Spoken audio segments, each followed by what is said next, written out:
नमस्कार. छान. आपण आता 36व्या श्लोकापासून पुढे जाणार आहोत. हळूहळू आपल्या लक्षात येईल की आपल्या आता पुढले श्लोक पाठ करायला हवे आहेत. मागच्याच वेळेला आपण ठरवलं आहे की जसं जसं आपण पुढे जाऊ दर आठवड्याचे श्लोक मुखोद्गत होतील असा प्रयत्न करूया. मागच्या श्लोकामध्ये अनन्य भावाबद्दल आपण बोलत होतो. जो आधीचा 35वा श्लोक झाला. अनन्यास रक्षित असे चापपाणी. हा जो हातामध्ये चापपाणी घेतलेला राम आहे हा अनन्य जो आहे त्याचं रक्षण करतो. अनन्य म्हणजे कोण? जो अन्य नाही, अन्य कोणाला मदतीला येईल असं वाट बघत नाही असा जो आहे. म्हणजे इतका जो भक्ताचा भगवंतावर विश्वास आहे त्या भक्ताला मदत करायला भगवंत जातो असा विचार आपण केला. अगदी हाच विचार पुढल्या काही श्लोकांमध्ये आपल्याला पाहायचा आहे. नुपेक्षी कदा रामदासाभिमानी हे पालुपद असणाराच 36वा पण श्लोक आहे. आणि त्याच्यामध्ये सदा सर्वदा देव सन्निध आहे म्हटलं आहे. मागच्या श्लोकामध्ये अनन्य असं रक्षित असे म्हटलं आहे. आता म्हटलं आहे जो कायम सन्निध आहे. सन्निध म्हणजे जवळ आहे. पण जवळ म्हणजे माझ्या शेजारी असं नाही, माझ्या जवळ याचा अर्थ माझ्या हृदयात, माझ्या अंतरात भगवंत आहे असं ज्या भक्ताला वाटतं त्याबद्दल तर सदा सर्वदा देव सन्निध आहे. ज्याला सारखं असं वाटतं की माझ्याजवळ देव आहेच. अगदी सोप्या भाषेत बोलायचं झालं ती सतत भगवंत आपल्याबरोबर आहे. आपल्याला सोडून तो नाहीच आहे. जेथे जातो तेथे तू माझा सांगाती असं ज्याचं आहे अशा भक्ताबद्दल भगवंत सांगतो आहे की त्याची मी कधीच उपेक्षा करत नाही. असेल तर देवाला आपला नमस्कार करून ठेवतो असं नाही, तो सन्निध आहेच अशी ज्याची खात्री आहे. सदा सर्वदा देव आपल्याजवळच आहे. आपण म्हणतो ना आपल्या असं छातीवर हात ठेवून की हो माझ्या हृदयात देव आहे, तर माझ्या हृदयात देव आहे. पण होतं असं ना की आपण म्हणतो एक पण आपल्या पाहण्यात थोडी चूक होते कधी कधी आणि त्यामुळे हृदयात आहे पण तो आपल्याला सापडत नाही असं वाटतं. तर तसं नाही होतं की तो आहे त्याच्यावर विश्वास हवा, त्याच्यावर श्रद्धा हवी, दृढ भक्ती हवी की तो आहेच आहे. म्हणजे मग येईल की नाही मदतीला धावू अशी शंका वगैरे येण्याचं काही आपल्याला कारण नाही. बरं त्याचं असं आहे की तो सर्वांठाही आहे, फक्त आपल्याजवळ आहे का? सदा सर्वदा देव सन्निध आहे. आणि मग लगेच त्यांनी म्हटलं आहे आपल्याला, पण त्याच्या आधी लक्षात घ्यायचं की सर्वांजवळ तो आहे. फक्त आता ज्या भक्तांना हे मान्य झालं आहे, खात्री आहे, त्यांची श्रद्धा आहे, देव आपल्या सन्निध म्हणजे जवळ आपल्या अंतरात आहेच आहे असं ज्याला वाटतं आहे त्याला काहीच प्रश्न नाही आहे. पण सर्वभूतमात्रांच्या ठिकाणी तो आहे. फक्त आता होतं आहे असं की माणसाला म्हणजे मानवी देहामध्ये तो प्रत्यक्ष आहे जीवाच्या ठिकाणी याची एक खात्री पटण्याची शक्यता आहे. कारण नरदेह हा सगळ्या 84 लक्ष योनीतला सर्वश्रेष्ठ देह आहे. त्यामुळे भगवंत आपल्या हृदयात आहे, आपल्या अंतरात आहे हे नरदेहामध्ये आपल्याला दाखवता येऊ शकतो. अन्य जीवांमध्ये दाखवता येत नाही. म्हणजे अगदीच उदाहरण द्यायचं म्हटलं तर जसं असतं ना की जोंधळ्याचा एखादा दाणा जमिनीमध्ये पेरला, मग त्याला अंकुर फुटतो, मग खाली मुळं असतात, वरती ते झाड वाढायला लागतं, पानं येतात, फुलं येतात. आता या सगळ्यामध्ये तो दाणा आहे का? तर नाही. वर जे कणीस येईल त्या कणसामध्ये तो दाणा असतो. पण याचा अर्थ या सगळ्या मुळामध्ये, पानामध्ये, फुलामध्ये ह्याच्यामध्ये दाणा नाही आहे का? पण त्याचं साक्षात व्यक्तरूप नाही आहे. साक्षात व्यक्तरूप आपल्याला कणसात दिसतं. तसं आपल्याला भगवंताचं साक्षात रूप आहे ना ते असं या संतांमध्ये आपल्याला दिसतं. आपल्यामध्ये पण आहे. आपण म्हणतो आहे की अंतरात माझा देव आहे, पण ती जी काही खात्री, ती जी निष्ठा ती आपली कधी कधी प्रपंचाकडे अधिक जाते आणि इकडे कमी होते. म्हणून आपण आपलं संतांचं नाव घेऊया की संतांच्या ठिकाणी तो अंतरामध्ये देव असतो, तो सन्निध आहे. सदा सर्वदा देव सन्निध आहे. मग आपलं काय होतं? आपल्याला पण माहिती आहे तो सन्निध आहे. मग कृपाळूपणे अल्पधारिष्ट पाहे असं पुढे तरी म्हटलं आहे. सदा सर्वदा देव सन्निध आहे बरोबर. मग तो काय? खरंच भगवंत कृपाळू आहे. अत्यंत कृपाळूपणाने ज्याच्या अंतरंगात देव आहेच अशा भक्तांच्या बाबतीत म्हटलेलं आहे की ते थोडासा कृपाळूपणे आपलं धारिष्ट पाहतात. आपल्या जो किती धैर्य आहे, छोटंसं थोडंसं काहीतरी परीक्षा घेण्यापुरतं संकट आपल्यावर आणतात आणि त्यामध्ये आपण किती धैर्य दाखवतो ते पाहतात. प्रतिकूल परिस्थिती आली तर आपण गडबडतो का? आपलं धैर्य संपतं का हे पाहण्यासाठी कधी कधी असं कृपाळूपणे अल्पधारिष्ट पाहे. आता ज्याच्या सन्निध देव आहे त्याच्याबद्दल बोलतोय. भक्ताच्या अंतःकरणामध्ये भगवंत आहेच असं ज्याला वाटतं त्याचं कधी कधी इकडे तिकडे व्हायला नको ना, म्हणून आपल्या लक्षात घ्यायचं की तो भगवंत कृपाळूपणे अल्पधारिष्ट पाहतोय, थोडासा विचार करतोय की खरंच धैर्य दाखवतोय ना, थोडं सहन करतोय ना, थोडा संयम आहे ना, की लगेच डगमगून जातोय, की लगेच गोंधळून जातोय. अगदी दीर्घकाळ वाट बघायला लावत नाही, अल्पधारिष्टच बघायचं आहे आणि कृपाळू असणारा देवच पाहतोय. त्याच ओळीतले सगळे शब्द लक्षात घेतले तर घाबरून जाण्यासारखं काहीच करत नाही. कृपाळूपणे अल्प धारिष्ट पाहे. जसं असतं ना की लहान बाळाला आपण ज्या ज्या गोष्टी शिकवतो ना त्या वेळेला थोडंसं म्हणजे अगदी चालायला जरी शिकवलं तरी थोडीशी पडझड होतेच. त्यामुळे आपण म्हणतो की असू दे, पडे झाडे मालवाडे, पडता पडताच चालायला लागेल. सायकल शिकायला गेलं की कधीतरी ते सायकल शिकता शिकता पडणं होणारच, पण पडल्याशिवाय सायकल येतच नाही असं आपण म्हणतो. पोहायला गेलं जरा नाकातोंडात पाणी जाणारच, मग आपण म्हणतो की हो थोडंसं नाकातोंडात पाणी गेल्याशिवाय नाहीच पोहायला यायचं. या सगळ्याच अर्थ काय, काहीतरी चांगलं घडण्यासाठी काहीतरी सहन करावं लागतं. त्यामुळे भक्ताच्या अंतःकरणामध्ये तो आहेच आहे. अशा भक्ताच्या ठिकाणीसुद्धा कृपाळूपणे भगवंत थोडं थोडं त्याचं धारिष्ट कसं आहे ते पाहतो. आता हे धारिष्ट बघण्यामध्ये जरा देखील कठोरता नाही आहे बरं का. अगदी प्रेमळपणाने म्हटलं आहे कृपाळूपणे भगवंत धारिष्ट पाहतो आहे आणि त्यामुळे मोकळीक दिलेली आहे, अगदी प्रेमाने सगळं केलेलं आहे. पण आपल्या जवळ भगवंत आहे आणि त्यामुळे ही अशी संकटकाळची जी काही मनस्थिती आहे तो आपली तपासून तो बघतो आहे. इथे ना आपल्या भक्तीची खरी कसोटी लागते.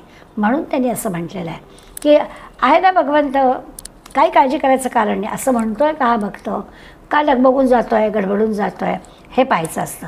एकदा हे लक्षात आलं की काही नाही, आपल्या मनासारखं होणं हे तर काय कोणालाही आवडेलच, पण ज्या वेळेला आपल्या मनासारखं होत नाही तेव्हा ईश्वराच्या मनासारखं होत आहे असं मानून आपलं काम चालू ठेवणं हे जर जमलं तर आपण म्हणूया की हा भगवंताबद्दलचे त्याला खात्री. त्यामुळे ही कसोटी आहे. एकदा या आपल्या कसोटीत आपण उतरलो ना की भगवंत आपल्या अंतरंगात आहेच आहे, की मग खरंच आनंद आहे. खरंच काय ते सुख आनंद ज्याची काय व्याख्या करायची, तो आनंद आणखीन कुठं आहे. आपण आता मनाच्या श्लोकांचा अभ्यास करताना अनेकदा हा विषय येणार आहे की वस्तूंमधला आनंद काही खरा आनंद नाही, पदार्थांमधला आनंद काही खरा आनंद नाही, कुठल्याच दृश्य गोष्टींमधला आनंद काही खरा आनंद नाही. मग खरा आनंद जो आपल्याला हवा आहे तो हा भगवंताच्या सानिध्यामध्ये आपल्याला मिळेल. आनंदाचा आनंद ज्याला म्हणतात, कैवल्य मोक्ष असं शब्द वापरतात, तो आनंद आपल्याला भक्तांना मिळवून देईल. म्हणजे याचं का तपासायचं एवढंच की प्रतिकूल परिस्थिती आली तरी मन शांत राहतं ना, डगमगून जात नाही ना, परमेश्वराचा गाढ विश्वास आहे तो विश्वास राहतो आहे ना. अगदी ही जी काही पक्की श्रद्धा मनामध्ये आहे, महाराज माझं काहीही वाईट करणार नाहीत असं ज्याला खात्रीनं वाटतं त्याच्या अंतःकरणामध्ये परमार्थ आहेच आहे, महाराज आहेतच आहे. आता असं आहे की आपलं जे अंतःकरण आहे त्या अंतःकरणरूपी ते जे भांडं आहे ना, त्या भांड्यामध्ये जर छिद्र असलं आणि कामक्रोध वगैरे वगैरे त्याच्यात आले तर मग गडबड होते. ते होऊ नये म्हणून आपलं अल्पधारिष्ट पाहावं लागतं. नाही तर आहेत ना षड्रिपू बसलेले, मग ते जर आपल्या अंतःकरणात शिरले तर त्या अंतःकरणात भगवंताला जागा राहणार नाही ना. त्यामुळे तो आहे तिथे कामक्रोध मदमत्सर येता कामा नयेत. अशी पक्की जर आपली तयारी झाली भक्ताची तर मग आपल्या लक्षात येईल की हे अल्पधारिष्ट पाहणं हे काही आपल्याला त्रासदायक होणार नाही, आपण डळमळ जाणार नाही. तो कृपाळूपणानं आपल्या पाठीशी नक्कीच उभा आहे. आपल्या श्रद्धेची थोडीशी परीक्षा तरी घेतली असली तरी तो काही आपला अंत पाहत नाही आहे. आपण किती धीराचे आहेत तो धीर पाहतो आहे. त्या परीक्षेत आपण उतरलो की मग लक्षात येतं की अरे याला परीक्षा ही जी परीक्षा आहे खरी खरी संकट नाही. कृपाळीपणे धारिष्ट पाय आपण अगदी संकट शब्द वापरला तरी हे काही संकट आपण त्याला समजतो, पण तसं काही नसतं. आपोआप आपण त्या सगळ्यावर मात करू शकतो. जसं असतं ना की उन्हाळ विद्यार्थी असेल ना तर उन्हाळ विद्यार्थ्याला परीक्षेचं संकट असतं, पण तरी काहीच वर्षभर केलेलं नसतं, त्यामुळे त्याला परीक्षेचं भय वाटतं. तसं ज्याची भगवंतावरती श्रद्धा नाही, मी काय तो शहाणा, मी बघून माझं कर्तृत्व, त्याला वाटेल भय. पण ज्याची ईश्वरावर श्रद्धा आहे, अंतःकरणात कायम भाव आहे, त्याला काही या छोट्या मोठ्या येणाऱ्या संकटांचं भय वाटत नाही. तो अशा संकटाने, अडचणीने, संकट नको म्हणूया, अडचणीने डगमगून जात नाही, असा या 2 ओळींमध्ये आपल्याला सांगतात. सदा सर्वदा देव संधिदाय, कृपाळूपणे अल्पधारिष्ठ पाहे, सुखानंद आनंद कैवल्यदानी. आता आत्ताच म्हटलं की याच्यातून जो आनंद सुख मिळतो ना, तो वेगळाच आहे. आणि खरं आहे की थोडं जे की सहन केलेलं आहे त्याच्यातून जे धैर्य आपल्याला मिळतं, त्याच्यातून अगदी व्यावहारिक उदाहरणं जी आपण मगाशी पाहिली, त्याच्यातून पण आपल्याला लक्षात येतं कुठलीही गोष्ट काही मिळवायची आहे तर त्यासाठी आपल्याला थोडे अधिक त्रास सहन करावा लागतो ना, ते झाल्यावरच आपल्याला ते मिळणार आहे. असंच अल्पधारिष्ठ तो आपलं पाहतो आहे ना, आणि त्याप्रमाणे करतो. अगदी हिमालयातल्या तीर्थयात्रेला जायचं तर तिथली थंडी सोसावीच लागते. आता तीर्थस्थानी जायचं आहे ना, मग थोडंसं सहन करावंच लागतं. आत्ता मगाशी मुलांची उदाहरणं आपण पाहिली. आई किंवा मोठी माणसं मुलांना जे शिकवतात तेव्हा जी काही थोडीफार त्यांना सहन करावं लागतं, ते काय बरं झालं असंच व्हायला पाहिजे असं नाही आहे. हे मिळवायचं आहे तर ते करावंच लागतं. छानपैकी पोहायला शिकायचं आहे, सायकल शिकायची आहे, काही विशेष करायचं आहे, त्यासाठी थोडंसं सहन करावं लागणारच आहे. एकदम त्या गोष्टी सगळ्या येणारच आहेत. समर्थांकडे आधी कष्ट मग फळं. कष्ट जे नाही ते निर्फळ. कष्ट न करता सगळं अगदी इझिली जे मिळतं ना, त्याच्यात काही गंमत नसते. त्यामुळे हे सगळं बरोबरच आहे. आणि त्याप्रमाणे कष्टाविण फळ ना मिळते, तुझं कळते परिणा वळते, आपल्याला ओळी सगळ्या पाठ असतात तर आपण त्याप्रमाणे म्हणतो. तर असं आपल्या हिताकरता भगवंत हे सगळं करत असतो. या श्लोकामध्ये भगवंत हे जे म्हणतं आहे त्याचा अर्थ असा आहे की आपल्या कल्याणासाठी भगवंत कृपाळूपणे अल्पधारिष्ठ पाहतो आहे.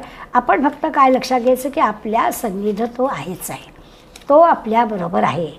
असं जर पक्क मनाशी निर्धार केला तर काय काळजी करण्याचं कारण नाही.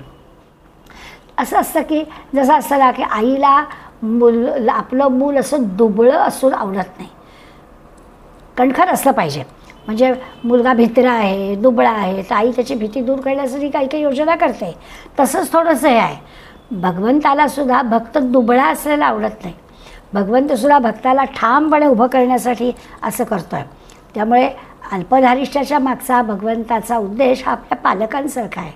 आईवडील जसं मुलासाठी या गोष्टी करतात तसंच त्याला भगवंत करतो आहे. की खरं आहे ना, जणू काही त्याला शिक्षणाची संधी देतो आहे भगवंत, अशी संधी देतो आणि याच्यातून शिकायचं आहे तुला असं म्हणतो आहे. अगदी पालकांच्या आणि मुलांच्या बाबतीमध्ये पालकांना जे काही कठोरपणाने काही निर्णय घ्यावे लागतात आणि ते योग्यच असतात, ते त्यांच्या हिताचे असतात, त्यांच्या उपयोगी पडणारे असतात. अगदी तसंच आहे. थोडंसं त्या क्षणाला मनावर दगडतं असं जरी वाटत असलं तरीसुद्धा ते तसं नसतं. रागालोभाचा पण विचार केला तर तो असं साधकाचा राग किंवा साधकाच्या या सगळ्या षड्रिपू जरा थोडेसे अनावर झालेले चालणार नाहीत. म्हणून अल्पच धारिष्ठ तरी म्हटलं आहे. मन कसं शांतच असलं पाहिजे, मन कसं समजूतदारच असलं पाहिजे, मन कसं संयमीच असलं पाहिजे. मनाचे श्लोक आहेत ना, हे सगळे मनाचे गुण मनाला शिकवायचे आहेत आणि मनाला गुणी करायचं आहे. आणि मग त्याच्यासाठी म्हणून ते आपल्याला सांगतात की त्याच्यासाठी दृढ श्रद्धा असली पाहिजे भगवंतावर. म्हणजे मग आपोआप संकटामध्ये धीर धरला जाईल. भगवंतावर विश्वास ठेवायचा. भगवंत कृपाळू आहे, सदा सर्वदा आपल्या पाठीशी आहे. आपल्या त्या निश्चयाने आपण वागायचं. संकटात भगवंत सहाय्य करायला येईल अशी आपली मनाची खात्री ठेवायची. आता मग अशी वाक्य म्हटलं तसं की मनासारखं झालं तर छानच, आनंददायीच. मनासारखं नाही झालं तरी भगवंताच्या मनासारखं झालं आहे असं समजायचं. म्हणजे त्याही परीक्षेवर उत्तीर्ण होतं व्हायचं. विवेकानं सगळ्या ज्या गोष्टी आहेत धैर्यानं त्याला तोंड द्यायचं, असा विचार या श्लोकामध्ये आपल्याला भगवान समर्थानं सांगायचं आहे. आता हे सगळं करताना प्रयत्नांची कास सोडायची नाही. योग्य ते प्रयत्न करायचे आहेत. मिळणारच आहे आपल्याला यश. काय यश कुठलं आहे तर सुखानंद आनंद कैवल्यदानी. कुठलं आपल्याला सुख पाहिजे तर आनंद मिळाला पाहिजे. जी गोष्ट आपण करतो आहे त्या गोष्टीमध्ये आनंद मिळाला तर त्या गोष्ट करण्याचा फायदा आहे. आता आनंदाची व्याख्या की आपल्याला द्यायची आवश्यकता नाही, आपल्याला माहिती आहे.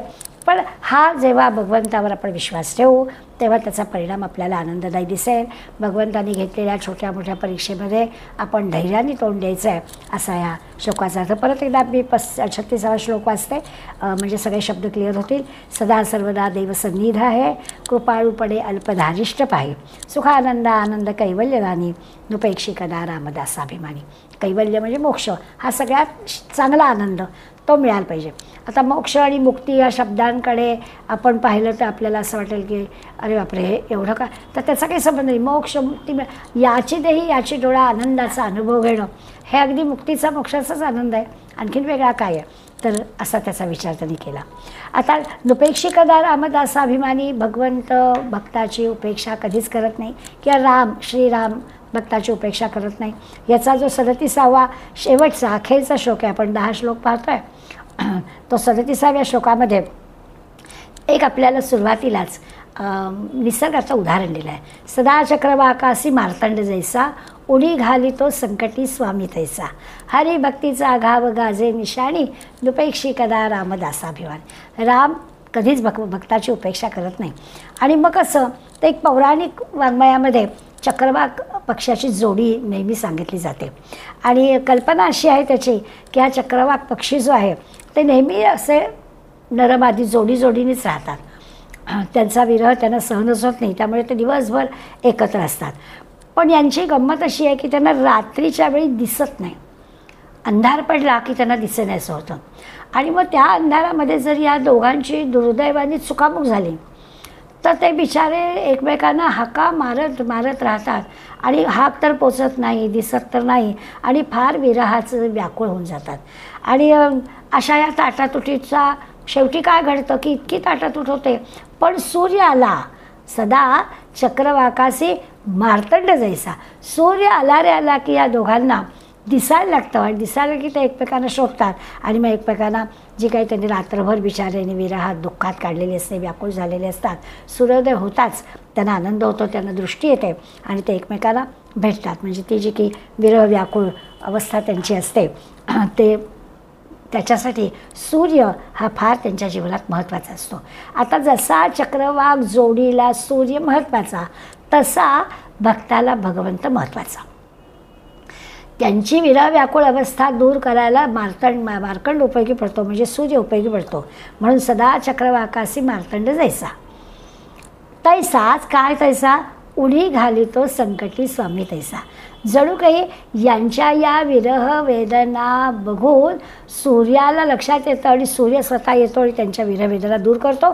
तसा भगवंत आपल्या भक्ताच्या संकटात उडी घालून संकट दूर करतो, असा त्याचा खरं म्हणजे अर्थ. आणि संतांचा विचार केला तर जनाबाई, वेण्णाबाई, मीराबाई यांच्या जीवनामध्ये निरनिराळे प्रसंग घडले. त्या सगळ्या संकटामध्ये भगवंत धावून आल्याची उदाहरणं आपल्याला माहिती आहेत. फुलांची करंडी जाते काय ते म्हणजे त्याच्यातून नाग पाठवला जातो, पण त्या नागाचा हार कसा होतो वगैरे वगैरे. आपल्याला काही चरित्रात त्या सगळ्या गोष्टी सांगायला हव्यात. तशाने अनेक कथा आपल्याला आढळतात की या संतांच्या जीवनात फार मोठं संकट, पण बरोबर भगवंत त्या संकटातून मार्ग काढण्यासाठी अगदी सुखरूपपणे त्यांना ठेवण्यासाठी बरोबर येतो वेळेला धावून असं दिसतं. जसा चक्रवाकांना सूर्य धावून येतो तसा उडी घाली तो संकटी स्वामी तैसा, संकटामध्ये स्वामी येतोच येतो. गजानन महाराजांचे आपण सगळे बघतात, महाराजांच्या चरित्रातला असे किती किती प्रसंग आहेत किंवा आजही महाराजांच्या भक्तांना ह्याचे कितीतरी अनुभव येतात की आपण जेव्हा या ठिकाणून महाराजांच्या कथा ह्याचं वाचन करतो गजानन विजयचं, त्यावेळेला किती किती लोक आपापले अनुभव सांगतात. त्यावेळी आपल्याला काही हे अनुभव नवीन नाहीत की खरोखरच उडी घाली तो संकटी स्वामी तैसा. आपल्याला कल्पना पण नसते आणि अशा वेळेला नेमकं काय संकट येणार आहे हे जणू काही भगवंताला महाराजालाच आधी कळतं आणि महाराज ते संकट आपलं दूर करतात असं आपल्याला दिसतं. याचा अर्थ असा आहे की खरंच आहे भक्त आणि भगवंत, जसा मगाच्या याच्यात कृपाळूपणे धारिष्ट म्हटलं त्या भगवंताला कृपाळू म्हटलं, पण भक्तही तितकाच प्रेमळ आहे, त्याचंही भगवंतावर प्रेम आहे. आणि काही मागायचं आहे म्हणून की काहीतरी व्हायला हवं आहे म्हणूनच नाही, इच्छेसाठी तो देवाला बोलावतो आहे असंही काही नाही आहे. आत्ता तर म्हटलं की संकटी पावे म्हणजे उडी घाली तो संकटी स्वामी तैसा, त्यामुळे बोलवावं लागतं आहे, मागावं लागतं आहे, असं काहीच होत नाही. बरोबर भगवंताला कळतं आणि भगवंत त्या ठिकाणी धावून येतो. जेव्हा केव्हा म्हणजे देवाचा धावा केल्यानंतर येणारच, पण देवाचं लक्ष असतं. ज्याच्या अंतःकरणामध्ये भगवंत आहे त्याच्याकडे भगवंताचं लक्ष आहे आणि तो बरोबर धावून येतो. कान्होपात्रा, संत सखो यांच्यासाठी परमेश्वर धावून आलेला आहे. या सगळ्या कथा ज्या आहेत ना, त्या साधकाला थोड्या आश्वासक वाटणार आहेत की खरंच असं घडतं बरं का, भगवंत धावून येतो बरं का. त्यासाठी साधकांनी नेमकं काय केलं पाहिजे ही तर खात्री आपल्याला देता आहेत. अनेक संत चैत्रातले प्रसंग देत आहेत. समर्थ आपल्याला सांगतायत की हो हो उडी घाली तो संकटी स्वामी तैसा असं सांगतायत. मग आपण काय केलं पाहिजे हा खरा म्हणजे प्रश्न आहे. साधकांनी यासाठी नेमकं काय करा याचं उत्तर समर्थ देतात. भगवंतानी म्हणजे एकदा सांगितलं की भगवंत भक्ताची उपेक्षा करत नाही आहे, तर मग काय केलं पाहिजे, तर भक्तानं भक्ती केली पाहिजे, भगवंताची भक्ती केली पाहिजे. मग त्याच्यासाठी ते सगळं हरिभक्तीचा घाव गाजे निशाणी पुढल्या वळीमध्ये सांगतात काय केलं पाहिजे, तर हरिभक्तीचा घाव गाजे निशाणी. निशाण शब्द वापरला.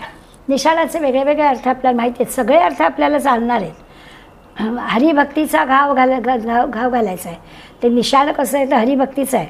पण आपण धरूया की निशाण याचा अर्थ एक असं म्हटलं जातं की एक वाद्य आहे. निशाण म्हणजे नगाऱ्यासारखं वाद्य. तर खरं आहे तो जरी आपण अर्थ धरला तर हरिभक्तीचा नगारा वाजवावा, अशी काही भक्ती करावी भगवंताची की सगळ्यांनी दुमदुमून टाकावं असं म्हणायला हरकत नाही. उद्घोष करावा. अहो लोकांना इतकी हे असतात की आरतीला सुद्धा टाळ्या वाजवू की नको, छानपैकी भाग घ्यावा, समरसून जावं, आनंदात नाचावं गावं असं होत नाही. इथे ते सांगतात हरिभक्तीचा नगारा वाजवावा, इतकं रमून जावं. अशा पद्धतीने म्हणजे हे म्हणजे रमायचं कशासाठी, तर मन असं नामामध्ये त्या भगवत भक्तीमध्ये रमलं की अजिबात भान हरपून जातं, दुसरं काही आपल्याला लागतच नाही. तर निशाण शब्द म्हटला आहे तर असं पण म्हटलं आहे. दुसरा निशाण शब्दाचा अर्थ आहे की पताका, आपण ध्वज लावतो, पताका लावतो, त्याला निशाण म्हणतात. मग निशाण झेंडा लावायचा किंवा पताका लावायचा म्हणजे काय, तर हरिभक्तीचं निशाण लावावं. जिकडे तिकडे हरिभक्तीचा प्रचार प्रसार करावा म्हणजे झेंडा लावावा. आज जसं आपण पाहतोय गेल्या 22 तारखेपासून आपल्या आजूबाजूला जिकडे तिकडे रामाचे झेंडे लागले आहेत, लोकांनी काढले पण नाही आहेत. छान वाटतं आहे लोकांना की असं वाटतं की अरे सगळीकडे कसं राममय वातावरण आताचा 9 दिवस आपण पाहतोय. याचं कारण काय, तर हरिभक्तीचं जे निशाण आहे, हरिभक्तीचं जे ते फडकत ठेवावं. आता याचा अर्थ प्रचार करा. चांगल्या गोष्टी सांगितल्याशिवाय होणार नाही, तर चांगल्या गोष्टींचा प्रचार करावा म्हणजे त्यातून इतरांना पण प्रेरणा मिळते. त्यामुळे हरिभक्तीचा घाव गाजे निशाणी, ते निशाण म्हणजे काय, तर हरिभक्ती सगळ्यांना कळेल. चांगल्या गोष्टी कळायला हव्यात ना, त्या सांगाव्यात सगळ्यांना. तिसरा निशाणचा अर्थ आहे आपण जिथे ध्येय ठेवलेलं आहे, आपलं निशाण काय आहे, आपण कुठे ठरवलं आहे, आणि ते निशाण म्हणजे लक्ष, ध्येय. तसा अर्थ घेतला तरीसुद्धा आपल्याला कळेल की जसं असतं ना की जो लक्षवेधी असतो, बाण जिथे त्याला टाकायचा असतो, तर आता तर आपलं पारमार्थिक उद्दिष्ट आहे. तर पारमार्थ उद्दिष्ट साधण्यासाठी आपल्याला जे लक्ष हवं आहे त्याच्यासाठी आपल्याला काय हवं आहे, तर आपल्याला एकाग्र चित्त हवं आहे. आता की आपल्याला लक्षवेध याचा अर्थ काय, तर भगवंताकडे पूर्णपणानं आपलं लक्ष असलं पाहिजे. तो लक्षवेध म्हणजे आपलं चित्त त्याच्याशी एकाग्र झालं पाहिजे. मन चित्त हे त्या भगवंताशी एकाग्र झालं, अशी भगवंताची भक्ती करावी. म्हणजे हरिभक्तीचा घाव जागे निशाणी. कुठलाही तिन्हीपैकी निशाण शब्दाचा अर्थ धरला तरीसुद्धा आपल्या लक्षात येईल की हा जो काही डांगोरा पिटायचा आहे भगवंताच्या नामाचा, तो आपणही अनुभव घ्यावा आणि इतरांनाही सांगावा. आपल्यालाही ती भक्ती वाढेल असा प्रयत्न करावा आणि इतरांच्या अंतःकरणातली वाढवावी. तुकाराम महाराज पिटू भक्तीचा डांगोरा कळी काळाशीही दरारा. तुकाराम महाराज असं करावं, इतका हरिभक्तीचा गजर करावा, असं काही भगवंताचं नाम करावं की डांगोरा पिटला पाहिजे. आणि असा पिटला ना तर कळी काळाला भीती वाटेल, कोणी येणार नाही मध्ये, अशा पद्धतीनं करावा. समर्थपणे देव मस्तकी धरावा, अवघा हल्लो करावा, याचाही अर्थ तोच. अशा पद्धतीने चांगल्या गोष्टी ह्या समाजामध्ये गेल्या पाहिजे, तर त्या चांगल्या पसरवाव्यात असं सांगतात. आता ज्या ठिकाणी म्हणतात ना की लक्षवेध जरी शब्द असला की त्या ठिकाणी लक्षाचा वेध घेण्यासाठी जे शस्त्र असतं त्या शस्त्राच्या ठिकाणी सामर्थ्य असावं. आता आपण जरी हा अर्थ धरला तरी जे आपण हरिभक्तीचा करणार आहोत ना, तर हरिभक्तीचा घाव घालण्यासाठी किंवा त्याचा प्रचार प्रसार करण्यासाठी आपल्याला जे सामर्थ्य हवं, म्हणजे भक्ताजवळचं ते सामर्थ्य वाढलं पाहिजे. जी गोष्ट मला वाटते ती गोष्ट इतरांना सांगितली पाहिजे, ते सांगण्यासाठी सामर्थ्य हवं. जर का ते आणि नुसतं तलवारीतलं सामर्थ्य पुरत नाही, तलवार ज्या हातात धरले त्या मनगटात पण सामर्थ्य लागतं. तसं आहे की भक्ताला मी आपलं माझ्यापुरतं करते, मला काय करायचं आहे असं म्हणून नाही चालत. आपण करावे, इतरांना करवायला लावावे, तरच ते होईल. म्हणून इथे डांगोरा पिटायचा आहे किंवा हरिभक्तीचा घाव गाजे निशाणी म्हणायचं आहे, तर त्याच्यासाठी अधिकाधिक मंडळी या परमार्थामध्ये कशी येतील, अधिकाधिक मंडळींना आपण कसं सांगू, हा पण विचार त्याच्यात त्यांनी केला. त्यामुळे हे परमार्थाचं साधन आहे. हरिभक्ती हे परमार्थाचं एक साधन आहे. आणि मग ते समर्थपणानं करायचं, आपण करायचं, इतरांना करायला लावायचं. आणि तो खरंच शस्त्रासारखा त्याचा उपयोग होईल. शस्त्राचा जसा उपयोग होतो तसा धनुर्धारी राम आहे आपला. त्यामुळे धनुर्धारी राम कोणाची उपेक्षा करत नाही, तर हरिभक्ती करणाऱ्या भक्ताची उपेक्षा करेलच कशी. अशा पद्धतीने दुपेक्षिकदा रामदासाभिमानी, असा राम कधी उपेक्षा करत नाही असं त्यांनी म्हटलं. आता त्याच्यासाठी मात्र सारखं अनुसंधान हवं, भगवंताचं नाम घ्यायला हवं. तो भक्तवत्सल आहे असं त्यांनी आपल्याला म्हटलं आहे, कृपाळू आहे, त्यामुळे तो काहीच आपलं गैर करणार नाही. हा पक्का विश्वास आपल्या मनाशी बाळगायला हवा. जराही असं गांगरून गोंधळून चालणार नाही. आपलं होतं काय, आपल्याला सगळं सुख हवं आहे, आपल्याला सगळा आनंद हवा आहे, आपल्याला सगळं स्वास्थ्य हवं आहे, सगळं मनासारखं व्हायला हवं आहे, अगदी बरोबर आहे. पण असं सगळं जरी असलं तरी त्याबरोबर भगवतचरणी रामचरणी आपलं मन स्थिर व्हायला हवं आहे, हा त्याच्यासाठी उपाय आहे हे आपल्याला पटत नाही. आपल्याला ह्या ज्या सगळ्या बाकीच्या भौतिक गोष्टी लागतात ना, ते सगळं हवं आहे. आणि जणू की या भौतिक गोष्टीमधून मला सुख मिळणार आहे, स्वास्थ्य मिळणार आहे असं मला वाटतं. आपल्याला पाहायचं आहे असं की हे सगळं मिळेल, सुख स्वास्थ्य आनंद सगळं मिळेल, पण तो वस्तूंमध्ये नाही आहे, तो भगवंताच्या नामामध्येच आहे. जर रामचरणी मन स्थिरावलं तर हे सगळं आपल्याला मिळेल. पण आपल्या वैभवाच्या, ऐश्वर्याच्या, सुखाच्या सगळ्या कल्पना काही वेगळ्या असतात. आता खरं आहे ना, आपण सगळे प्रापंचिक आहोत, त्यामुळे अगदीसुद्धा या सगळ्या गोष्टी जरी किती दृश्य खोटं आहे हे काही खरं नाही. आपल्याला ईश्वराच्या सान्निध्यात राहायचं आहे, ईश्वरचरणी लीन व्हायचं आहे, त्याच्या नामस्मरणाच्या अनुसंधानात राहायचं आहे, हे सगळं अगदी बरोबर आहे. तरी एक व्यवहार म्हणून जो असतो त्यावेळेला आपल्या सगळ्या लक्षात येतं की अरे खरंच त्यातही आनंद आहेच. त्या आनंदामध्ये तो आनंद विसरायचा नाही आहे, पण तो आनंद पण सहजपणे स्वीकारायचा आहे. म्हणजे एखाद्याने खरंच नवी गाडी घेतली तर सांगणाऱ्याला आनंद आहे, ऐकणाऱ्याला पण आनंदच आहे ना, त्याबद्दल प्रश्नच नाही. परंतु हे जे सगळं ऐश्वर्य आहे ना, भौतिक गोष्टींचं ऐश्वर्य, त्याच्यामध्ये आपण जास्त रमतो. स्वाभाविक आहे, आपल्याला तेच आवडतं.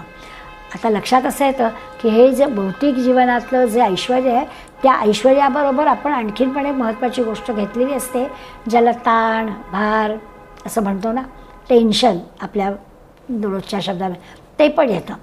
ईश्वर सान्निध्यात असणाऱ्याला टेन्शन येत नाही. तर म्हणजे ठीक आहे, ऐश्वर्य असलं तरी पण मला छान, मी गाडीतून पण जाईन, मी लाल डब्यातून पण प्रवास करू शकेन असं तो म्हणू शकतो. परंतु ऐश्वर्यात असणाऱ्या माणसाला असं वाटतं नाही, मला सगळं माझं जे काही सुखासीनतेची सवय झाली तसं असायला हवं. आपल्याला म्हणायचं असं की ईश्वर चरणाशी लीन झालं ना की सगळ्या गोष्टी मनासारख्या आपल्या होतील. होता असं की जेवढ्या ऐश्वर्याच्या गोष्टी जास्त तेवढी जबाबदारी पण जास्त असते. ती आपल्या लहानपणी आपण एक गोष्ट ऐकलेली आहे, आठवण फक्त करून देते म्हणजे पुढे जाता येईल. नेहमी काय होतं, गोष्टींमुळे आपल्याला मुद्दा चांगला लक्षात राहतो. की एक राजा होता आणि त्या राजाकडे एक कोणतरी अधिकारी माणूस आला, दोघांचं बोलणं चाललं होतं. तर अधिकारी माणूस 4 वेळा म्हणाला, तुमचं आपलं बरं आहे हो, तुमचं काय, म्हणजे बरोबर आहे, ज्याच्याजवळ सत्ता आहे, ज्याच्याजवळ ऐश्वर्य आहे त्याला काय कमी आहे, सगळं काही त्याला आहे. पण असं ज्याला सगळं असतं त्याला काय काय त्रास असतो हा आपल्याला प्रत्यक्ष बघितल्याशिवाय कळणार नाही, अनुभवल्याशिवाय कळणार नाही. आता सगळे काय अनुभव आपण घेत नाही, म्हणून राजा मग एक दिवस काय करतो, अधिकाऱ्याला एका कार्यक्रमाला बोलावतो. खूप मोठ्या कार्यक्रमाची योजना केलेली असते, समारंभ आलिशान असतो, त्या अधिकाऱ्याला भोजनाची बोलावणं केलेलं असतं आणि सगळ्या त्या निमंत्रणाबरोबर निरनिराळ्या गोष्टींची माहिती दिली असते. सगळ्या ज्या काही ऐश्वर्य म्हणतात त्या सगळ्या थाटमाट त्या सगळ्या कार्यक्रमात असतो आणि त्या अधिकाऱ्याला त्याच्या आसनावर बसायला सांगितलेलं असतं. आणि सगळ्यांना माहिती आहे, एक तलवार अगदी लहानसा बारीकसा धागा असा बांधलेला आणि त्याला तलवार टांगली ठेवली असते, त्याच्या खाली त्याला आसन दिलेलं असतं. बिचारा पळून जाणं शक्य नाही, आपल्याला घाबरट म्हणतील आणि त्या समारंभातला आनंदही त्याला घेता येत नव्हता. कार्यक्रम कधी संपतोय असं त्याला विचारायला झालं.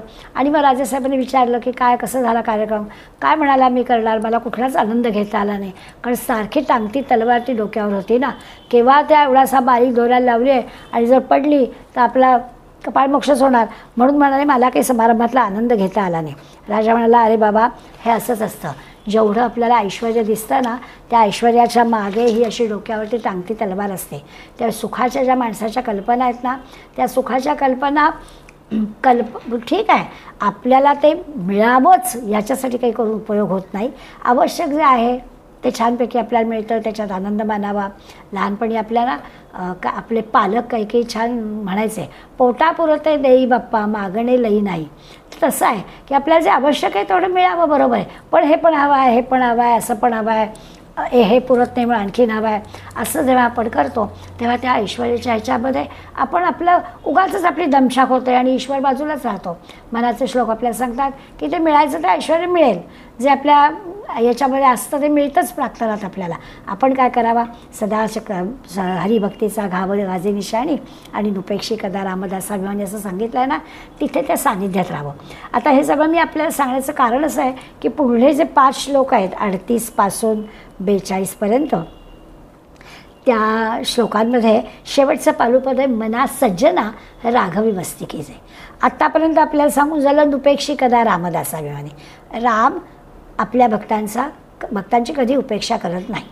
आता म्हणतात मना सज्जना राघवी वस्ती कैसे. मनाला आधी सज्जना म्हटलं की तू चांगलाच आहेस, तर सतत दोन्ही गोष्टी, राघवी वस्ती कीजे, तुझ्या अंतःकरणात राघवाची वस्ती असू दे, असं खरं म्हणजे सांगायचं आहे. तर आता असं जर हे आहे, त्याचं कशी काय वस्ती आपल्या अंतःकरणात राघवाची वस्ती असली पाहिजे म्हणजे काय, तर दोन्ही अर्थाने आपल्याला हे करता येईल. जसं आत्ता आपण पाहिलं तसं इथे राघवाची वस्ती मनात असणं किंवा ज्याच्या मनात राघवाची वस्ती आहे त्याच्याबद्दल बोलणं. सामान्य माणसाने विचार करायचा की हो, माझ्या अंतःकरणात सतत रामाची वस्ती असू दे, अशा पद्धतीचा हा विचार आहे. त्याच्यासाठी प्रार्थना पण करायची. मना प्रार्थना तुझं लायक आहे. प्रार्थना कोणाला करायची, मनालाच. मना तू चांगला आहेस, ऐक बरं का, तुला एक प्रार्थना आहे माझी की तुझ्या मनामध्ये सतत रामाचाच विचार असू दे. आपणच आपल्याला बोलण्यासारखं आहे, आपल्याच मनाला सांगायचं आहे की मना तू चांगला आहेस, तू काय कर सज्जना, चांगल्या मना, तुझ्या मनामध्ये सतत राघवाचं अनुसंधान असू दे.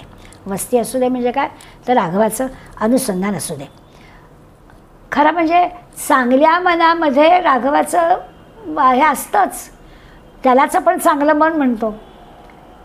आणि इथे म्हटलं मना सज्जना राघवी वस्ती असू दे, म्हणजे समर्थांनी मनाला गोंजाळण्यासाठी सज्जना असं म्हटलेलं आहे. सुरुवातीला पण आपण मना सज्जना भक्तिपंथे जावे अशा श्लोकाचा विचार करताना पण म्हटलं होतं, असं गोंजाळावं लागतंच, गोंजाळल्याशिवाय की मन आपलं ऐकणार नाही आहे, म्हणून त्याला गोंजाळलेलं आहे. तर बरोबर असं गोंजाळून सांग. पण होतं असं की मना सज्जना राघवी वस्ती कीजे असं म्हणायचं आहे. आणि त्याला प्रार्थना पण मनालाच काय, मना प्रार्थना तुझं लायक आहे. छानपैकी प्रार्थना करतो आहे, अरे मना तू माझं ऐक. आपणच आपल्याला प्रार्थना करायची आहे आणि मनाला सांगायचं आहे. काय असतं हे जे काही अध्यात्म आहे ते शरीराने कमी आणि मनाने जास्त करायची गोष्ट आहे. शरीराने करायची गोष्ट नाही, शारीरिक जे उपासना करायची आहे ती काय शारीरिकदृष्ट्या जे की करायचं आहे ते होईल, पण मनाने करायचं आहे. आणि मग काय होतं, शरीराने करायच्या गोष्टी आपण करतो पण मनाने करायच्या गोष्टी होत नाहीत. तसं कसं चालेल. जसं असतं ना की आपण एखाद्या मठ मंदिरात जातो, तिथे आपल्याला अनुभव येतो, बऱ्याचदा असा अनुभव येतो की तीर्थक्षेत्राच्या ठिकाणी जो पुजारी असतो ना, तो पुजारी आपलं रोजचं काम असल्यासारखं बरोबर पूजा करतो, करत नाही असं नाही, पण खरंच त्या पूजेमध्ये त्याचं मन असतं का हा विचार केला तर आपल्या लक्षात येतं की अरे ते रोजचं काम असल्यासारखं तो पूजा करतो. म्हणजे शरीराने पूजा होते आहे, आपलं मन त्याच्यात आलेलं पाहिजे. त्याच्यासाठी अनुसंधान शब्द आहे की अनुसंधान आपलं तिथे असतं का. शरीर यंत्रावत सगळ्या गोष्टी करतं पण मन आपलं त्याच्यात आहे का. म्हणून समर्थांनी मनाला प्रार्थना केली, मना प्रार्थना तुझं लायक आहे.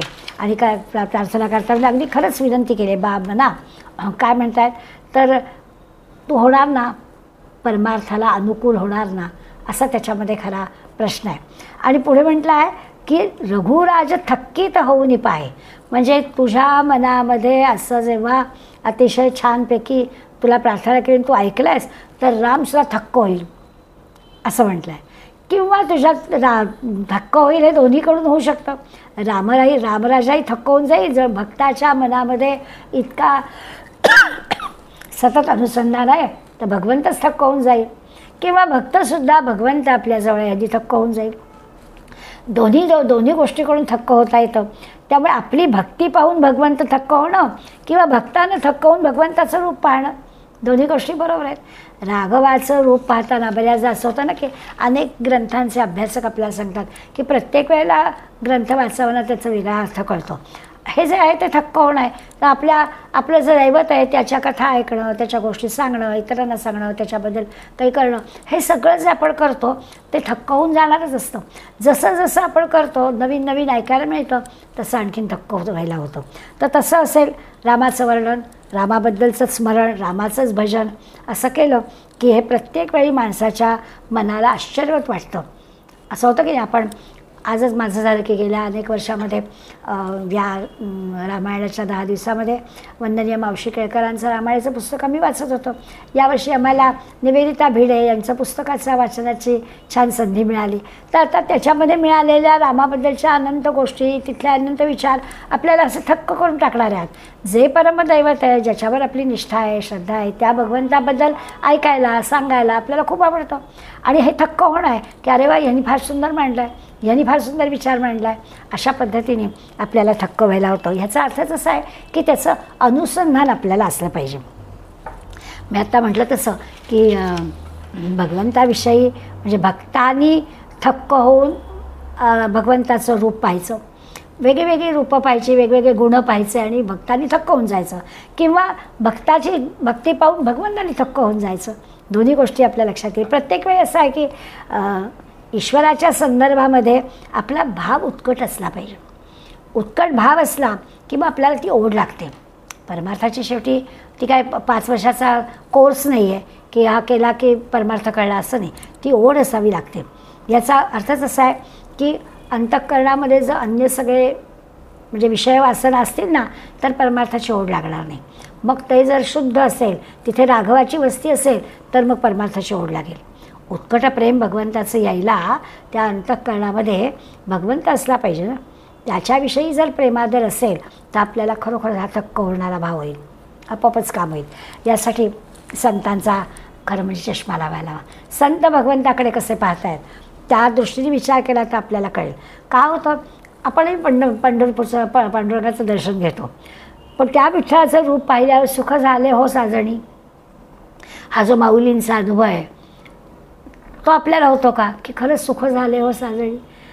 आपण त्या गर्दीतून जातो आणि ते मिळालं दर्शन हेच मोठं नशीब आहे असं म्हणतो, पण गोड तुझे रूप, गोड तुझे नाम, देई माझं प्रेम सर्व काळ, अशी जी काही तुकोबांचं सांगणं आहे तसं आपलं होतं का की गोड तुझे रूप, गोड तुझे नाम असं आपल्याला होतं का. ते झालं तर आपल्याला त्याचं अनुसंधान आहे असं होईल की तो अंतरंगात आहेच आहे. आपली ओढ काय असते, आपली ओढ विषयांकडे असते आणि त्यामुळे मग विषयांमध्ये आपण थक्क होऊ. वेगवेगळं दिसलं की त्याच्याबद्दल काही उदाहरणं द्यायची आवश्यकता असेल. विषयांच्या ओढीमध्ये थक्क व्हायला किती वेळ लागतो आहे. नुसत्या एखाद्या कार्यक्रमात 2-4 मैत्रिणींच्या साड्या पाहिल्या की आपण थक्क होऊन जातो की काय हे किती सुंदर रंग आहे, किती छान आहे, कुठे घेतली, काय घेतली, सुरुवात होते आपली. त्यामुळे विषयांचं थक्क होणं आपल्या परिचयाचं आहे. आपल्याला संत मंडळी भगवंताकडे पाहून जे काही थक्क होतात, चाफळच्या रामाकडे पाहायचं तर तुझे रूपडे लोचनी म्या पहावे, तुझे गुण गाता मनासी राहावे असं समर्थ म्हणतात की तू दिसलास मात्र डोळ्यांनी पाहिलं आणि झालंच सगळं, दुसरं काही नकोच, आपोआप आनंदाचा अनुभव आला असं आपलं होतं का. तो जो भाव आहे ना भगवंताबद्दलचा, तो भगवंताबद्दलचा भाव थक्क करून टाकणारा असायला हवा असं त्यांना आपल्याला म्हणायचं आहे. आणि म्हणून म्हटलं की शरीरानं करायचं काम नाही आहे, हे मनानं करायचं काम आहे. माऊली म्हणतात ना, तू मन हे मीची करी, माझी आहे भजनी प्रेमधरी. म्हणजे जसं त्यांनी म्हटलं की राम हमारा राम आम्हाला काय करेल, आम्ही आरामात बसणार. तसंच आहे की तू मन हे मीची करी, माझी आहे भजनी प्रेमधरी. असं प्रेम निर्माण झालं की माझं काही वेगळं नाहीच, मनच माझं तुझं करून टाक, म्हणजे दुसरं काही येणारच नाही माझ्या मनात. किंवा नाथ सांगतात, तू जर सांगत असे मना पाही पंढरीचा राणा. इथे जसं समर्थांनी म्हटलं आहे की सज्जन मना काय कर, तुला प्रार्थना करतो, तू कर. तसं ते म्हणत आहेत की तुझं सांगत असो, तुला मी एक सांगतोय, मना पाही पंढरीचा राणा. दुसरं काही पाहू नको, त्या पंढरीच्या राणाला पहा. मना सगळीकडे तुला तो दिसू दे. प्रत्यक्ष पंढरपूरला पण जायची आवश्यकता नाही, इथेच तुला तो सगळीकडे दिसू दे. तुकाराम महाराज म्हणला, आता कोठे राहावे मन तुझे चरण देखलिया. आता काय करायचं आहे दुसरीकडे जाऊन, तुझ्या चरणाशी मला दिसतं आहे, तर मला कुठे जायची आवश्यकताच नाही, कशाला जायला हवा आहे. असा भाव आपल्याला वेगवेगळ्या कुंभाराचा अभंग तर आपल्याला सगळ्यांच्या परिचयाचा आहे. तुझे रूप चित्ती राहो, मुखी तुझे नाम, देह प्रपंचाचा दास सुखे करो काम. देहाचं काम करू दे, मन मात्र तुझ्या तिथे असू दे. ते जोपर्यंत देह आहे तोपर्यंत काम करावं लागणारच आहे, त्यावेळी शरीराने प्रपंच करावा आणि मात्र भगवंताजवळ राहावं. असं ह्या संत मंडळींना जमत आहे. ते आपल्याला समर्थ या श्लोकामध्ये जमवायला सांगतात. विहित कर्म जी आहेत ती भगवंताच्या अनुसंधानात करायची, देहाची जी कर्म करायची आहेत ती भगवंताच्या अनुसंधानात करायची. ही प्रार्थना मना तुला केली आहे. तू काय कर, माझ्या भगवंताच्या अनुसंधानात राहा, शरीराने होण्याची कामं होतील. आणि हे असं जमलं तर रघुराज पण थक्कीत होऊन पाहिल. त्या सुदामाची आणि कृष्णाची मोठी गोष्ट सांगतात की कृष्ण जेव्हा सुदामाकडे गेला आणि कृष्ण त्याला आपला संबंध वाडा दाखवत होता फिरून, एकामागोमाग एक दालनं होती, त्याची बिचायची चंद्रमौळी झोपडी पण नाही आणि ह्याच्यामध्ये एकामागोमाग एक दालनं दाखवत आहे आणि त्या दालनावरती पाहतोय तर एका दालनावर चक्क देवघर लिहिलेलं होतं. सुदामाला वाटलं की अरे आम्ही ह्या देवाची पूजा करतो, ह्या कोणाची पूजा करतोय. म्हणून सुदामा अगदी कौतुकाने देवघरात डोकावायला गेला. त्याच्या लक्षात आलं की देव भक्तांची पूजा करतोय. देवाच्या तिथे सगळी भक्त मंडळी आहेत, त्यांची पूजा भगवंत करतोय. म्हणजे भगवंत हा आहेच, रघुराज थक्कीत होऊनी पाहे असं जे म्हटलं आहे ते त्या अर्थानेच आहे की त्याच्या चिंतनामध्ये भक्त भगवंताच्याच सुद्धा चिंतामध्ये, म्हणजे भगवंत नाम घेतो, कोणाचं घेतो, त्याच्या माळेचे मणी जे आहेत ना ते तो भक्तांच्या नावाने ओढतो बरं का, असं सांगतात. भक्त भगवंताच्या नावाने ओढतो आणि भगवंत भक्ताच्या नावाने ओढतो असं वर्णन करतात. असं आपल्या लक्षात आलं की लगेच पुढली ओळ म्हणजे आता पहिल्या 2 ओळीमध्ये प्रार्थना मनाला केली, दोघाही बाजूनी थक्क झाली. खरोखरच रघुराजांनी पण भक्ताचं हे सगळं कौतुक पाहून रघुराज थक्कीत झालेत किंवा भक्तसुद्धा रघुराजाची ही गोष्ट पाहून थक्कीत झाले. पुढलं जे आहे अवज्ञा कदा हो यदर्थी न केजे, पुढली ओळ जी आहे ती महत्त्वाची आहे. रामदर्शनाविषयी जे काही प्रयत्न करावे लागतात ते भगवंताच्या दर्शनाविषयी करावे लागणारे प्रयत्न आहेत, त्याच्याबद्दल आपल्या मनात कधीही अवज्ञा असता कामा नये. म्हणजे काय आहे अवज्ञा कदा, हे सगळं पहिल्या 2 ओळीत सांगितलेली गोष्ट मनात जमली पाहिजे. मनात प्रार्थना तुझं आहे काय, तुला प्रार्थना आहे आणि हे सगळं आपण थक्कवून पाहतो आहे, पण अवज्ञा कधी होता कामा नये. म्हणजे काय होता कामा नये तर याचा कंटाळा मला कधी येता कामा नये, याचा तिरस्कार मला कधी वाटता कामा नये, कधी भगवंताच्याबद्दलची मनामध्ये कुठेतरी शंका मनात येणं असं होता कामा नये. तुच्छता, कंटाळा, अनादर हे जे सगळे शब्द आहेत आपण काय करतो परमार्थासाठी किंवा भगवंताच्या या कामासाठी सबबी सांगतो. त्या सबबी येणं म्हणजेच अवज्ञा करणं आहे. आपल्या भगवंताच्या साठीच्या ज्या गोष्टी आपल्याला करायच्या आहेत त्या करायलाच पाहिजेत, तिथे काही कारणं सांगून चालणार नाहीत. मग प्रयत्न कमी करणं, प्रयत्न न करणं किंवा काहीतरी सबबी सांगणं, ह्या वेळेला नाही जमत आहे पुढल्या वेळेस बघू, आपण म्हणतो ना की आमचे सुनील दादा नेहमी सांगायचं आहे, आपल्याला जरा कठोर वाटतं पण बरोबर आहे. ते म्हणायचं की लोक कधी कधी म्हणतात की अहो मला केव्हापासून जायचं आहे शेगावला पण काही योगच येत नाही, आता बघू कधी बोलवतात महाराज. अहो महाराज कशाला बोलवायला हवे, ते तुम्ही ठरवायची गोष्ट आहे. तुम्ही सिनेमाला जाता, तो काही नट तुम्हाला बोलवायला येतो का, मग तिथे कसे जाता. त्यामुळे हे ना पारमार्थिकमध्ये हे जे काही असं जे म्हणणं आहे ना ही अवज्ञा करणं आहे. आपल्याला एखादी गोष्ट करायचीच आहे तर ती आपण चांगली गोष्ट आहे ती करायला हवी. त्याच्यासाठी काही आपल्याला वाट बघायची आहे, माझ्या असेल की नाही योग बघूया. योग कसले बघायचे आहेत, आपण चांगली गोष्ट ठरवायची आणि त्याप्रमाणे ती करायची. पण प्रपंचाविषयी मात्र आपण अगदी असे असतो की ते मात्र आपल्याला जमतं, एकदा नाही जमतं पुन्हा आपण जमवण्याचा प्रयत्न करतो, त्याच्यासाठी आपण काय वाटेल ती धडपड करतो. ह्या सगळ्या गोष्टी प्रापंचिक गोष्टींमध्ये आपल्याला जमतात आणि पारमार्थिक गोष्टी मात्र आपण हा विचार करतो की बघूया जमलं तर, यावर्षी नाही पण पुढल्या वर्षी. असं काही नसतं. करायचं आहे ना तर करायला हवं. परमार्थाचा योग मात्र भगवंतावर ठेवायचा आणि बाकी सगळ्या भौतिक सुखाचा योग मात्र आपण ठरवायचा. असं करूनही चालत. ह्याला हे जे काही आहे ना ही अवज्ञा म्हटलं आहे. ह्याला अवज्ञा असं म्हटलं आहे. स्वाध्याय चळवळीचे जे प्रणित होते पांडुरंग शास्त्री आठवले तर स्वाध्यायाच्या वेळी ते सांगायचे त्यांच्या स्वाध्यायींना की तुमचा जो ठरलेली वेळ आहे स्वाध्यायाची, त्या स्वाध्यायाच्या वेळेला जरी मुलाचं लग्न असलं ना तरीसुद्धा तुम्ही स्वाध्यायाला जा, मुलाच्या लग्नाला जाऊ नका. म्हणजे टोकाचंच आहे. आता हे सांगणाऱ्याने बिचारी सांगितलं, ऐकणारा कसा काय ऐकेल. पण त्यांचा सांगण्याचा हेतू असा आहे की याचा अर्थ आपण जी काही गोष्ट ठरवलेली आहे त्याच्यामध्ये बाकी काही भौतिक गोष्टी आड येता कामा नयेत. ते असं सांगायचं की जर का स्वाध्यायाच्या वेळेला आपल्या मुलाचं लग्न असलं तर लग्नाला नाही जायचं, स्वाध्यायाला जायचं. म्हणजे तुम्ही नुसतं वर्णन करता सिंहगडावरती तानाजी मालुसरे धारातीर्थी पडले त्याच्या अगोदर त्यांच्या तोंडचं वाक्य आपण सगळ्यांना सांगतो आणि आधी लगीनं कोंडाळल्याचे मग रायबाचे असं त्यांचं वाक्य मात्र तुम्ही कौतुकाने सांगता की खरोखर घरामध्ये कार्य असूनसुद्धा महाराजांच्या मोहिमेत ते गेले असं वर्णन करता. मग आपण आपली जी ठरवलेली गोष्ट आहे त्याच्यामध्येही व्यत्यय येणाऱ्याची बाजूला करता आलं पाहिजे. पण अर्थात हे सगळं अवघड आहे. पण निदान अशी उदाहरणं आपण बरोबर ठेवायची. असं ना आता वारकरी नेमकी आषाढी एकादशीला वारी असते आणि खरं तर शेतकरी जे आहेत, वारकरी आणि शेतकरी आहेत, या वारकऱ्यांच्या बहुतांशी ती सगळी मंडळी आहेत. तर त्यांचा खरा तो महिना जो असतो तो किती महत्त्वाचा असतो. पण ज्यांना जायचंच आहे पंढरपूरच्या वारीला ती मंडळी ह्या सगळी कामं बाजूला ठेवतात आणि जातातच. तर याचा अर्थ असा आहे की अवज्ञा करायची नाही. याचा अर्थच असा आहे की भगवंताच्या या सगळ्या कामामध्ये, पारमार्थिक कामामध्ये आपण जे करतो आहोत त्याच्यामध्ये काही कारणं सांगायची नाही, ती करायचीच करायची. जेव्हा अशी उत्कट भक्ती असते ना तेव्हा मग ह्या अडचणी येत नाहीत मग आणि अडचणी सांगितल्या पण जात नाहीत.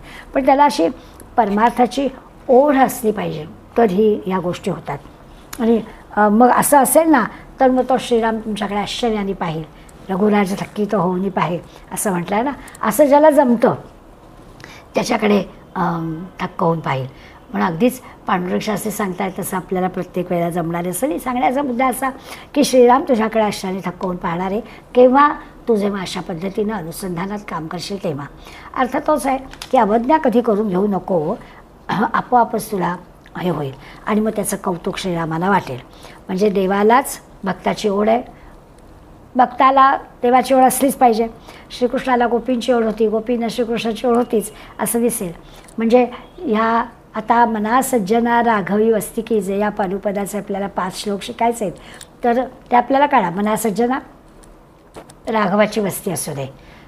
आता सज्जन मनामध्ये राघवाची वस्ती आहेच याचा अर्थ मनाला सज्जन समर्थाने म्हटलं आहे पण ते नाही आहे. त्या मनाला सज्जन करायचं आहे. सज्जन असेलच तर राघवाची वस्ती असणारच आहे, मग वेगळं सांगायलाच नको. मग त्याला म्हटलं आहे सज्जन याचा अर्थ आत्ता ते नाही आहे, पण जेव्हा केव्हा ते असं होईल तेव्हा तू सज्जन होशील. सज्जन मनामध्ये राघवाची वस्ती असणारच आहे, मग कशाला त्याला म्हटलं असतं. त्या अर्थ आपण लक्षात घ्यायचा. मना सज्जना राघवी वस्ती की जे, मना तू चांगला आहेस रे. म्हणजे लहान मुलाला जसं आपण गोडीत सांगतो ना, खरं तर चुकीचंच वागत असतो, पण त्याला तसं तो चुकीचं करतो आहे असं न सांगता तू शहाणा आहेस की नाही असं म्हणून आपण त्याला करायला लावतो. तसं समर्थ आपल्याला सांगतात की सज्जन म्हणा तू काय कर, राघवी वस्ती की जे, अखंड अनुसंधानात राघवाच्या राहायचं आहे. ते राहिलं तर त्याच्यासाठी तुझ्यासाठी प्रार्थना करतो आहे. अगदी नम्रपणानं विनंती केली आहे, प्रार्थना केली, चक्क विनंती केलेली आहे, अंजारला आहे, गोंजारला आहे आणि परमार्थाला अनुकूल करण्यासाठी हा सगळा प्रयत्न आहे. आपोआपच अवज्ञा आणि कधीही अशा प्रकारची भगवंताच्या ह्याच्यामध्ये आपण कारणं सांगायची नाहीत, ही अवज्ञा करायची नाही. असा हा 38व्या श्लोकामध्ये हळूहळू समर्थ आपल्याला आपण काय नेमक्या चुका करतो त्या दाखवत आहेत आणि कळत नकळत त्या चुका आपल्या होत आहेत, पण अशा डायरेक्ट तर दाखवायचं नाही. मुलांना जसं असतं ना की चुकलं असं म्हणायचं नाही, परंतु त्या चुका सुधारायच्या. तसं गोड बोलून ते आपल्याला सांगतात की व्यावहारिक गोष्टीमध्ये, भौतिक गोष्टींमध्ये तुम्ही ते सगळं करता, मग इथे मात्र अवज्ञा करू नका, इथे पण तसंच करा आणि मनाला चांगलं वळण लावा, म्हणजे ते मन सज्जन होईल. आत्ता सज्जन नसणाऱ्या मनाला पण सज्जन म्हणून टाकलं आहे. वेडेपणा करणाऱ्या बाळाला शहाणा आहेस ना तू असं म्हटलं आहे. अशा अर्थाने समर्थ आपल्या सांगतात. पुन्हा एकदा मी श्लोक वाचते. मना प्रार्थना तुझला एक आहे, रघुराज थक्कीत होऊनी पाहे, अवज्ञा कदा हो यदर्थी न कीजे, मना सज्जना राघवी वस्ती कीजे. अशा पद्धतीने आजच्या 3 श्लोकांचा आपण अभ्यास केला आहे. पुढल्या वेळेला पुढला श्लोक बघूया. धन्यवाद.